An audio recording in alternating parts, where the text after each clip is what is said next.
Coucou tout le monde, bienvenue dans ce nouveau tuto plus difficile où on va apprendre à dessiner Spyro le dragon. Bon, j'espère que je vais m'en sortir parce que ça s'annonce compliqué.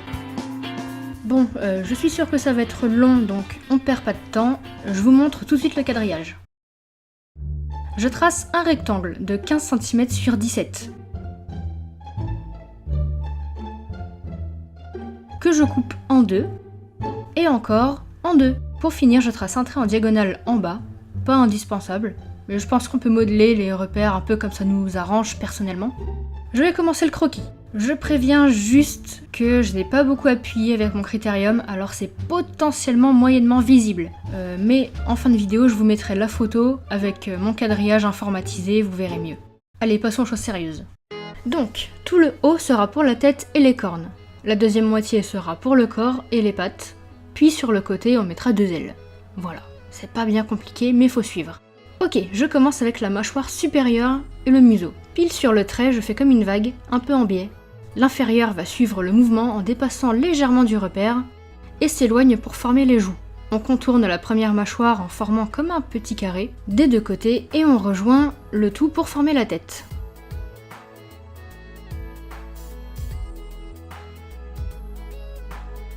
Les cornes. Deux formes de vagues qui redescendent de chaque côté de la tête. Elles commencent pointues vers le haut et s'élargissent en bas. Je vous apprends rien. Attention, comme la tête est inclinée, on ne les fait pas à la même hauteur. Je place vite fait les arcades sourcilières. Le sourcil gauche est froncé et le droit relevé. Vous voyez ce que je veux dire?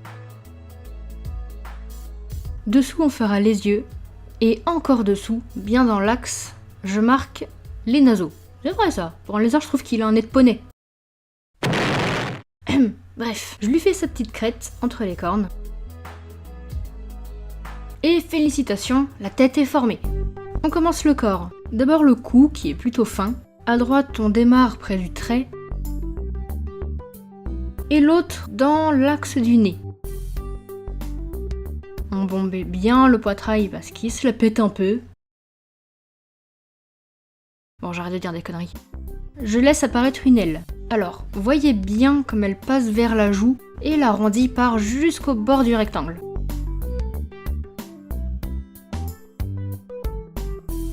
Ensuite, je fais deux arêtes. Alors attention, je dis deux arêtes, mais si on parle en langage chauve-souris, là on a plus affaire à des bras, des mains et des doigts.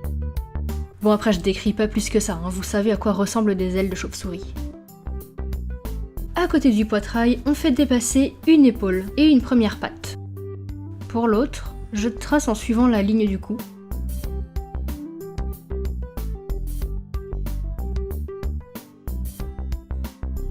Juste à côté, je trace comme une sorte de U. C'est la cuisse et le genou de la patte arrière. Je remonte pour faire la deuxième aile. Dans la même forme que l'autre, elle sera juste plus longue et va bien, elle aussi, jusqu'au bord du rectangle.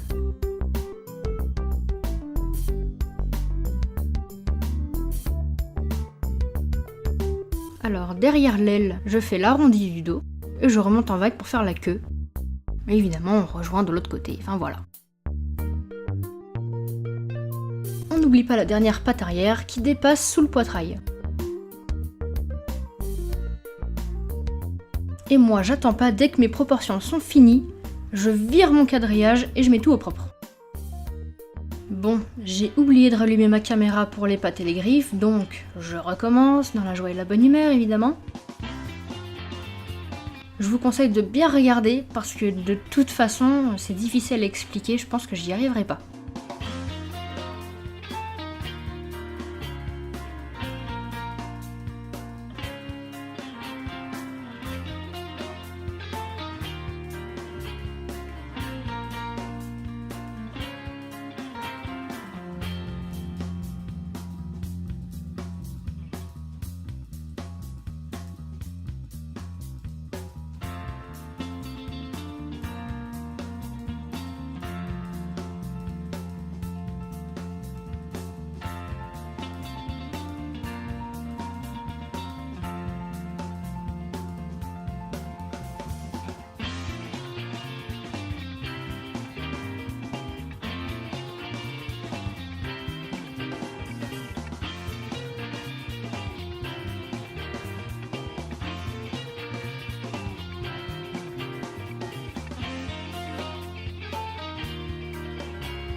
Et maintenant je vais faire un ancrage très ciblé.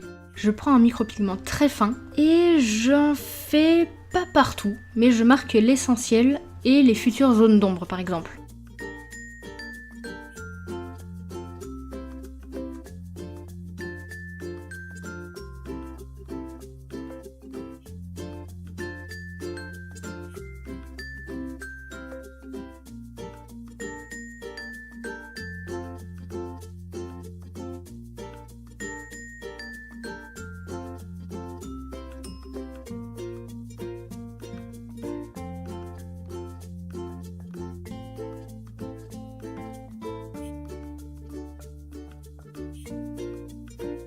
Une fois terminé, je reprends mon critérium et je vais venir marquer les écailles, les traits du visage, un peu le corps, etc. etc.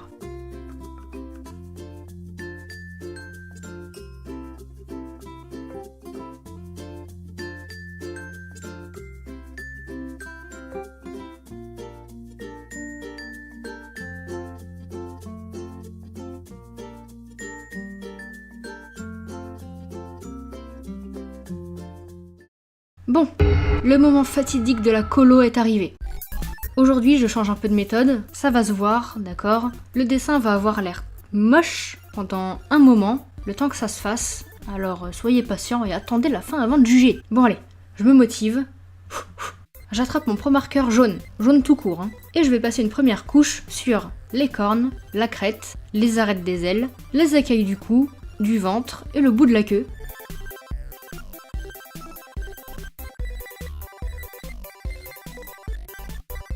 Maintenant, je passe la couleur or sur les ailes. Ça donne un effet un peu jaune-orangé.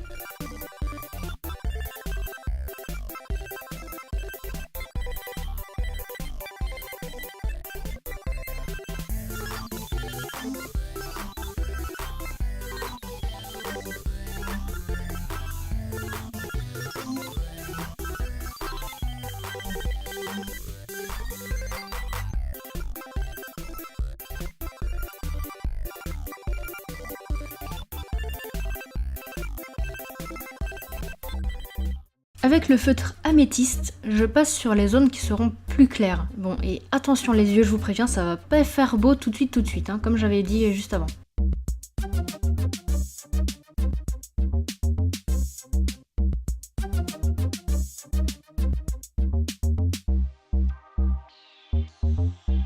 Le reste sera en violet. J'en passerai 2 couches parce que je préfère que ce soit bien foncé, mais pas trop.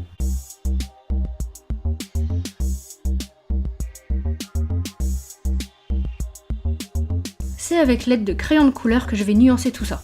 Et évidemment, j'hésite pas à repasser plusieurs couches de feutre si nécessaire et à illuminer avec mon stylo blanc.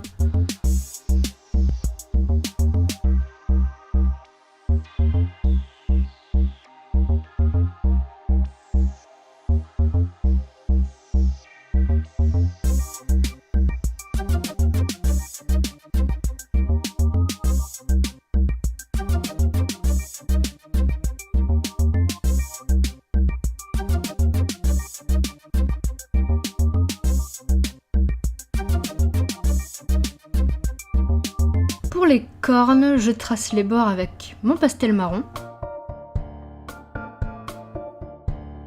Et je vais bien estomper. Ça va tout de suite donner une bonne texture. Évidemment, on marque les reflets au pastel blanc. Et on répète l'opération partout.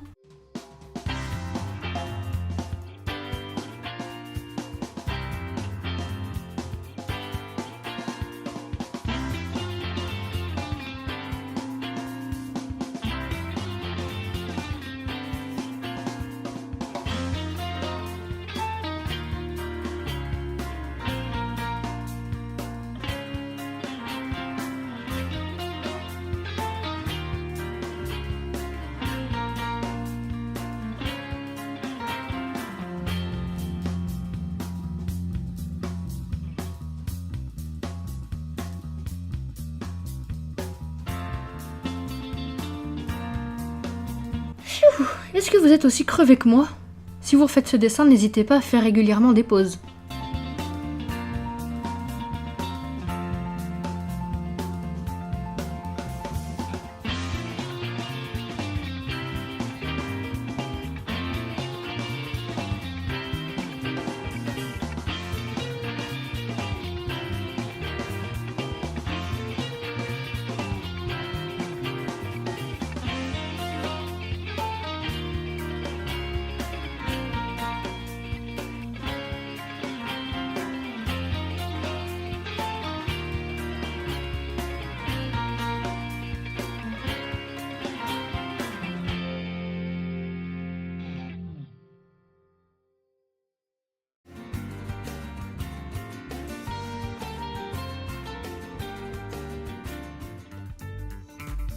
Allez, pour la pâte, je fais la même technique que sur la tête.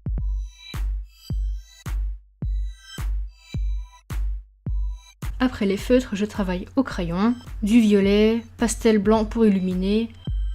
Et pour finir, petit truc en plus, je fais des reflets bleus sur la peau, là où c'est très foncé. Et je vous assure que ça va donner un effet très sympa.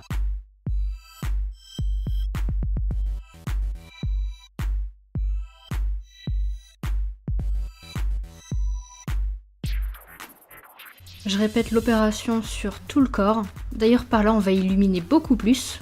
Et avec toujours plus de pastel blanc, on va jouer avec la lumière.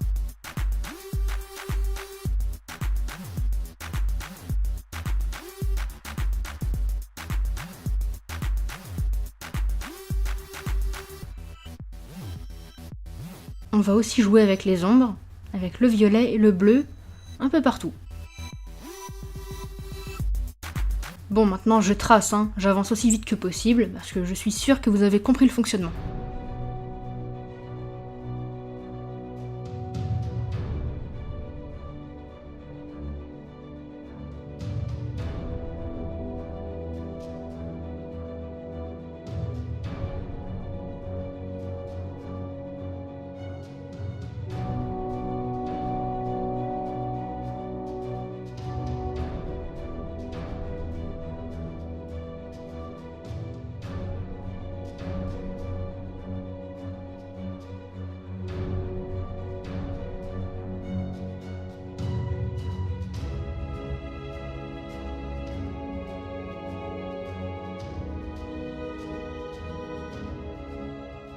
On arrive enfin au bout. On termine ça avec une petite ombre.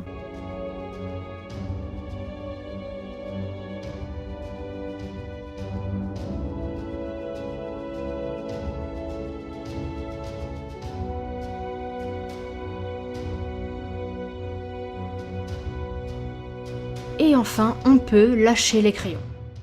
Wouh, 7 heures plus tard, Spyro est enfin sur pattes. J'avoue que je suis assez contente de mon côté, mais en même temps j'y ai passé tellement de temps que j'arrive pas à pleinement l'apprécier. Du coup, je pense que je compterai sur vos avis. Comme promis, je vous ai informatisé le quadrillage directement sur les dessins, comme ça si on voyait mal sur la vidéo, vous pourrez vous baser là-dessus. Donc, j'espère que ce tuto vous a plu. J'avais très envie de faire un gros dessin pour la chaîne après mes absences répétées. Merci d'avoir suivi cette vidéo. Je me répète, mais j'espère vraiment que vous avez aimé ce dessin.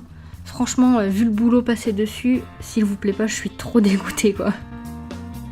Comme d'habitude, si vous refaites les dessins, vous pouvez me taguer sur Instagram, ça me fait toujours super plaisir. Les liens importants sont en description. Allez, moi je vous laisse, faut que j'aille redécouvrir le monde extérieur. Des bisous tout le monde, bon dessin et à très vite.